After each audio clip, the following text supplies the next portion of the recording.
এক হাতে মেয়ের গলা চিপে ধরে, আরেক হাতে মুখ চিপে ধরে। মুগ্ধ স্যারের স্ত্রীকে মারার পর সেই গামছা দিয়ে আবার দুজনে একসাথে মেয়ের গলায় পেঁচায়। তাতে মেয়ে না মরলে পাশে কবুতরের খাবার রাখার বাক্স থেকে রশি নিয়ে এসে মেয়েটার গলা পেঁচিয়ে দুই দিক থেকে টান দেয়। দেবুদের বাসার কেউ শব্দ শুনে টের পেয়ে যায় কিনা এই ভয়ে বাচ্চাটাকে তারা কাপড় দিয়ে গলা পেঁচিয়ে মেরে ফেলে। আমি প্রথম সিদ্ধার্থ দাসের বক্তব্যের সারাংশ আপনাদেরকে একটু বলবো। যিনি করেছিলেন, তিনি গণপতি চক্রবর্তী স্যারের বাড়ির সাথে তাদের বাড়ি লাগানো ছিল। উনাকে স্যার ডাকতেন। গণপতি স্যারের বাসার জমি সিদ্ধার্থদের পূর্বপুরুষদের জমি ছিল। গণপতি স্যার জমি কিনে বাড়ি করেন।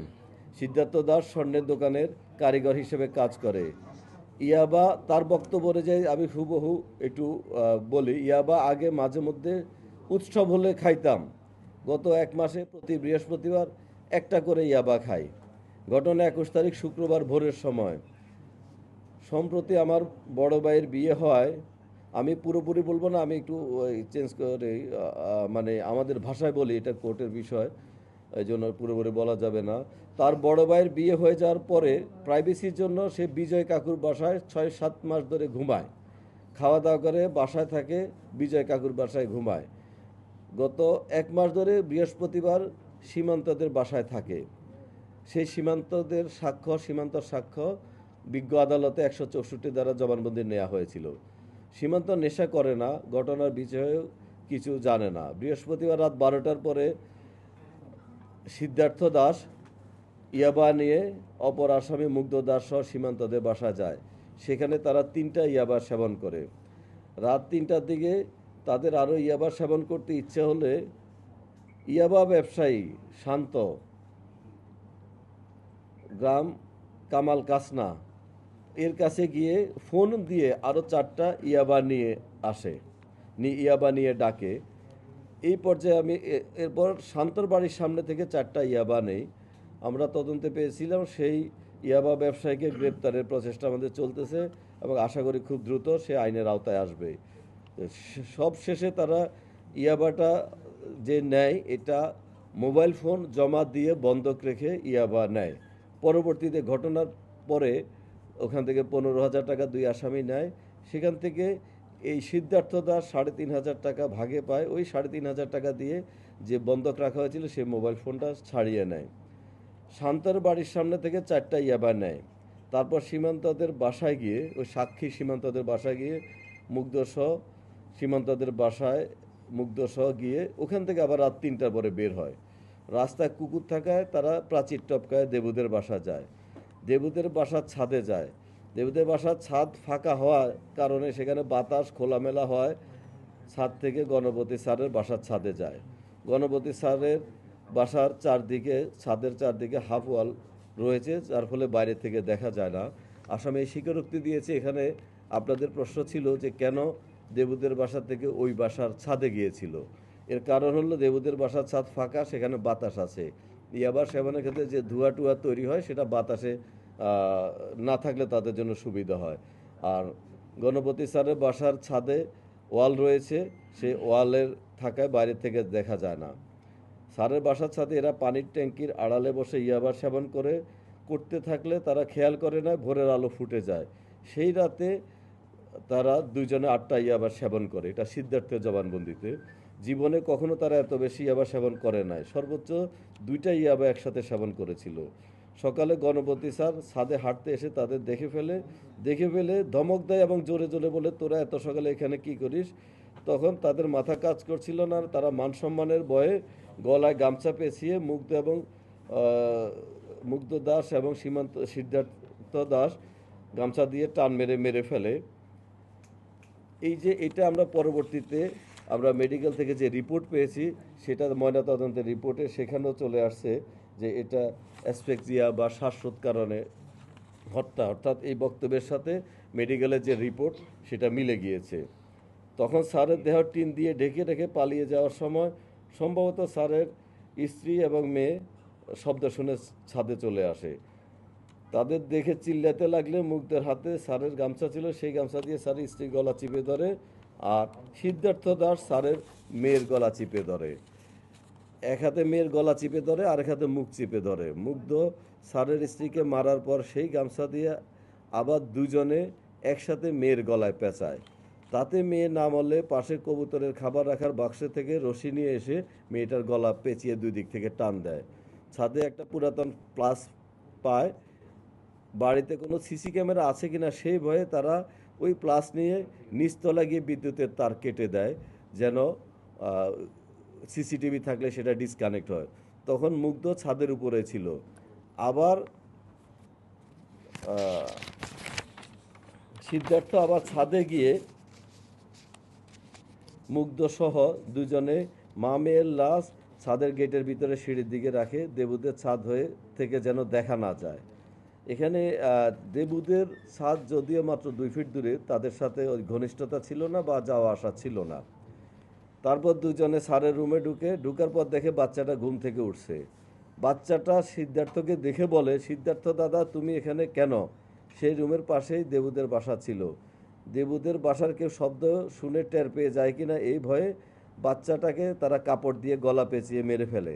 তা আমরা এর আগে বলেছিলাম বাচ্চাটা ঘুমে ছিল, তারা ঘুমন্ত বাচ্চার উপর ঝাঁপিয়ে পড়ে। এটা তাদের থেকে যেটুকু আমরা বক্তব্য পেয়েছিলাম তখন আমরা সেটুকু বলেছিলাম। তো এখানে কোর্টে গিয়ে তারা বলেছে, বিজ্ঞ আদালতে তারা স্বীকারোক্তি দিয়েছে, বাচ্চাটা ঘুম থেকে উঠে সিদ্ধার্থকে বলেছে, সিদ্ধার্থর নাম ধরে বলেছে যে সিদ্ধার্থ দা তুমি এখানে কেন? এরপরে তারা অনেক ক্লান্ত হয়ে যায়, ক্লান্ত হয়ে গোসল করার পরে আরও একটা ইয়াবা ছিল সেখানে, এটা সেবন করে। মুগ্ধের মাথায় বুদ্ধি আসে, যেহেতু মেরে ফেলছে সেহেতু চুরি বা ডাকাতি হিসাবে মানুষ মনে করে এমন কিছু করে। তখন তারা ড্রয়ার খুলে সব এলোমেলো করতেছিল, মুগ্ধ অলংকার এনে দিচ্ছিল, আর মুগ্ধ অলংকার এনে দিচ্ছিল সিদ্ধার্থ সেই অলংকারগুলো প্লাস্টিকের বাক্সে এবং কাপড়ের প্যাকেটে ঢুকাচ্ছিল। এরপরে সেই বাড়িতে তারা টাকা পায় 15,000। জুম্মার নামাজের সময় স্যারের বাসার ছাদ হয়ে দেবুদের বাসার ছাদ দিয়ে সাবধানে দেয়াল টপকায় বাইরে বের হয়ে যায়। মুগ্ধ সেই 15,000 টাকা নিয়ে গিয়েছিল। স্বর্ণ সিদ্ধার্থ নিয়ে গিয়েছিল, নিয়ে রাস্তার গলিতে রাখে। পরে কাউকে বুঝতে না দিয়ে পূর্ণিমা কাকির বাসার পেছনে মাটিতে পুঁতে রাখে। বিজয় কাকা, পূর্ণিমা কাকি তারা এসব বিষয়ে কিছু জানতো না। বাসায় গিয়ে আবার গোসল করে মুগ্ধের কাছে আবার যায়, গিয়ে 3,500 টাকা নেয়। এই 3,500 টাকা দিয়ে পরবর্তীতে যে মোবাইলটা বন্ধ ছিল সেটা উদ্ধার করে। পরের দিন মুগ্ধের সাথে যোগাযোগ হয় না, বাসায় ছিল। এরপরে তাকে পুলিশ ধরে নিয়ে আসে। আর মুগ্ধ দাস যেটা স্বীকার করেছে তার সামারিটা এই রকম। তার নাম মুগ্ধ দাস, অপর আসামির নাম সিদ্ধার্থ দাস। 21 তারিখ আনুমানিক রাত 3টা 3:30টার সময় ইয়াবা খাওয়ার জন্য গণপতি স্যারের বাসার পাশে দেবুদের বাসার বাউন্ডারি ওয়াল টপকায় দেবুদের বাড়িতে ঢুকে। দেবুদের বাড়ি 3 তলা, নিচতলা কাজ শেষ হয়নি, তাই নিচতলা সিঁড়িতে কোনো দরজা নেই। এটা আপনারা সাংবাদিকরা সবাই গিয়েছেন, দেখেছেন, এটা ফ্রিলি যাওয়া আসা করা যায়।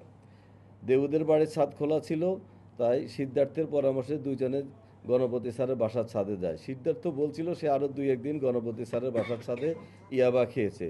দুইটা ছাদ পাশাপাশি, দূরত্ব 2 থেকে 2.5 ফিট।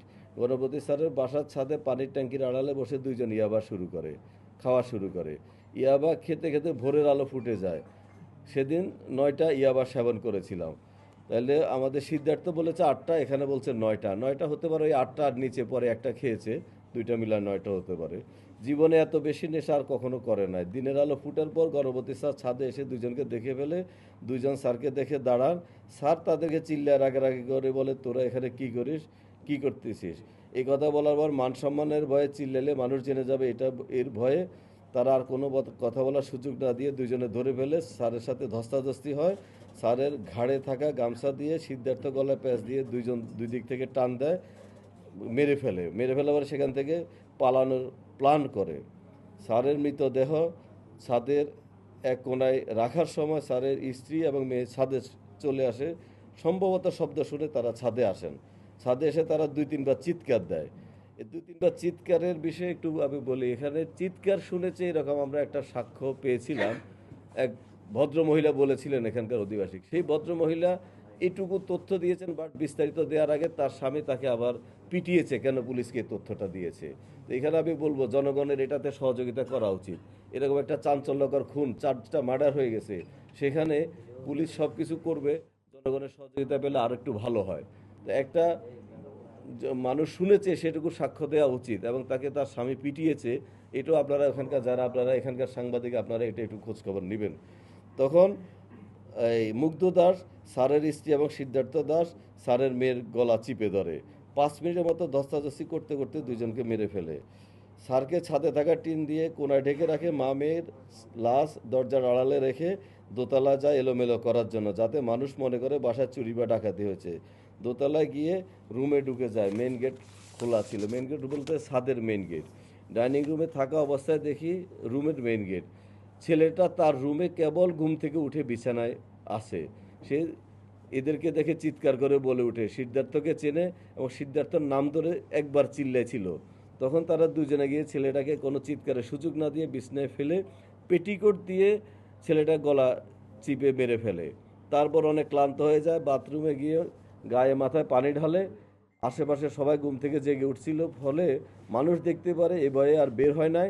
ডাইনিকে কিছুক্ষণ রেস্ট নিয়ে বাড়ির জামা কাপড় খাতা বই আলমারি উলটপালট করে কিছু স্বর্ণ নেয়, উলটপালট করে যাতে মানুষ ভাবে ডাকাতি হয়েছে। তারপর জুম্মার নামাজের সময় মানুষ কমে গেলে স্যারের বাসার ছাদে উঠে দেবুদের বাসার ছাদ দিয়ে পালিয়ে যায়। সিদ্ধার্থ স্বর্ণের সেই ব্যাগ একটা গলির মধ্যে নিয়ে যায়। পরে মুগ্ধের বাড়িতে এবং সিদ্ধার্থ তার বাড়িতে চলে যায়। সিদ্ধার্থের স্বর্ণের ব্যাগ ওই সন্ধ্যায় পূর্ণি কাকির বাসার মাটিতে পুঁতে রাখে। পূর্ণি কাকি এ বিষয়ে কিছু জানতেন না। পরের দিন সিদ্ধার্থ দোকানে কাজে যায়, সে বাড়িতে ছিল, তাকে পরে পুলিশ ধরেছে।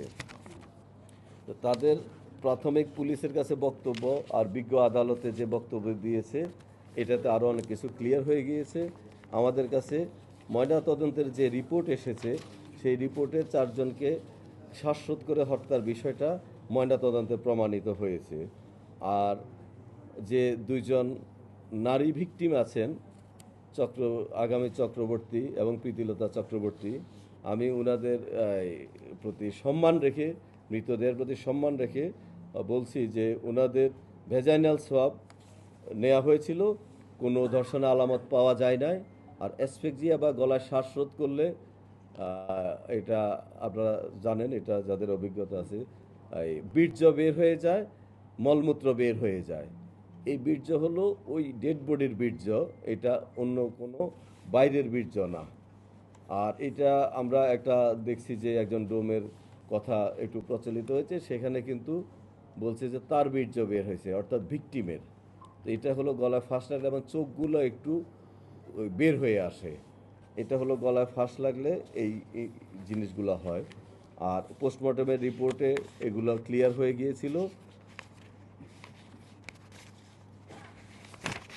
এরপরে এই মুগ্ধ দাসকে যে অ্যারেস্ট করা হয়েছে, মুগ্ধ দাসকে অ্যারেস্ট করার সময় সে দৌড়ে পালিয়ে যাচ্ছিল। পালিয়ে গিয়ে 3 কিলোমিটার দূরে গিয়ে সে একটা শ্মশানের মধ্যে আশ্রয় নেয়। সেই শ্মশানের যে কেয়ারটেকার বিদ্যুৎ দাস শ্মশানের গার্ড, সে একাই থাকে শ্মশানে। বিদ্যুৎ দাসের সাথে আমরা কথা বলেছি, তিনিও কোর্টে 164 ধারা জবানবন্দি দিয়েছেন। বিদ্যুৎ দাসের সামনে গিয়ে সে খুব টায়ার্ড হয়ে পড়ে এবং বলে যে দাদা আমাকে একটু পানি দাও, আমাকে একটু আশ্রয় দাও, আমি তো গণপতি স্যার সহ 4জনকে খুন করে চলে আসছি, আমি এবং সিদ্ধার্থ দাস। তো এরপরে সে পানি দিতে এবং আশ্রয় দিতে অস্বীকার করে, যে যেহেতু খুন করছে, খুনের কথা স্বীকার করছে, খুনিকে আশ্রয় দিলে সে বিপদে পড়তে পারে, এজন্য সে আশ্রয় দেয় না। এর পরক্ষণেই পুলিশ সেখানে পৌঁছে যায়, পুলিশ তাকে টেক ওভার করে হ্যান্ডকাপ লাগায় নিয়ে আসে। তো সে বিদ্যুৎ দাসের বক্তব্য আমরা নিয়েছি। সিদ্ধার্থ দাসের মা জানিয়েছেন তাদের সাথে, অর্থাৎ এই গণপতি স্যারের পরিবারের সাথে খুব একটা মিশতেন না ওনারা। আপনারা জানেন এই হিন্দু সম্প্রদায়ের মধ্যে জাতের একটা বিষয় আছে। স্যাররা ছিলেন ব্রাহ্মণের জাত, আর অন্যরা ছিল মাসুয়া পাড়ার। একটু ওই জাতের একটা পার্থক্য ছিল, এটা কম হতো। আর আমরা আগামী চক্রবর্তীর যে যার সাথে বিয়ে হওয়ার কথা ছিল, অদিত কর, পেশার ছাত্র, ওনার সাথে আমরা কথা বলেছি। উনি ফোন বন্ধ পেয়ে শুক্রবার এবং শনিবার ওই বাড়ির সামনে দিয়ে উনি অনেকবার যাতায়াত করেছেন ওনার বান্ধবীর ফোন বন্ধ পেয়ে, এবং বাসার সামনে বসে থাকা কয়েকজন নারীর সাথেও কথা বলেছেন, প্রতিবেশীদের সাথে। সেই প্রতিবেশীরা ওনাকে বিভ্রান্তিকর তথ্য দিয়েছেন, অর্থাৎ ওনাকে সহযোগিতা করেন নাই। যে এরা কোথায়, বলছে যে কোথায় না কোথায় চলে গেছে, শুক্রবার থেকে দেখি না। অর্থাৎ তাদের অ্যাটিচিউডটা, এটা অদিতকরের বক্তব্য। অদিতকর বারবার এখানে সে ঘোরাফেরা করছিলেন, বাসা বন্ধ ছিল, ফোন বন্ধ ছিল। আর আমাদের যে দুইজন অভিযুক্ত এরেস্ট আছে, সিদ্ধার্থ দাস, মুগ্ধ দাস, তাদের ডোপ টেস্টের প্রক্রিয়া, ডিএনএ স্যাম্পলের প্রক্রিয়া, এগুলা আমাদের আন্ডার প্রসেস। এগুলা বিজ্ঞ আদালতের অনুমতি নিয়ে একটু টেকনিক্যাল কাজ যথাযথ কর্তৃপক্ষের মাধ্যমে এগুলো করতে হয়, সেই প্রসেসগুলো আমাদের চলতেছে।